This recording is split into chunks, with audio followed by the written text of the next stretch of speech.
হয়তো, তবে খেতে বেশ ভালো ছিল, যে সেটা পুড়ে গেছিলো সেরকম কিছু নয়। তো দেখো মা কি ফিডব্যাক দিচ্ছে। ভালো আছে না? আমি ভাবলাম পুড়ে গিয়ে যাবে, তাই কিন্তু পুড়ে নাই ব্যাপারটা। আমি তো পুরো গন্ধ পেলাম, ওরকম পুড়ে দেয় না। ভালো আছে। তারপর আমি মাকে বললাম কেকটা ভালোভাবে ভাগ করে দাও, আর এইদিকে অর্ধেকটা দেবো পিসুমনির বাড়িতে, কারণ আমার দিদি এসেছে, তো দিদিকে একটু কেক বানিয়ে খাওয়াবো। আর প্রথমবার যখন কেক বানিয়েছিলাম তখনও দিদি খেতে পেয়েছিল, আর সেকেন্ড টাইমটা পেলো। চলো দেখো আমার ঠাকুমা দাদু কি ফিডব্যাক দিচ্ছে। ঠাকুমা কেক কেক বানালি?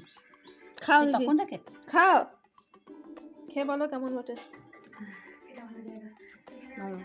ভালো যায়, তলা দিকটা একটু খড় করে হয়ে গেছে।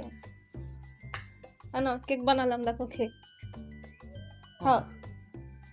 গরম গরম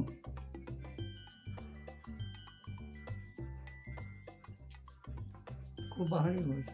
ভালো যায়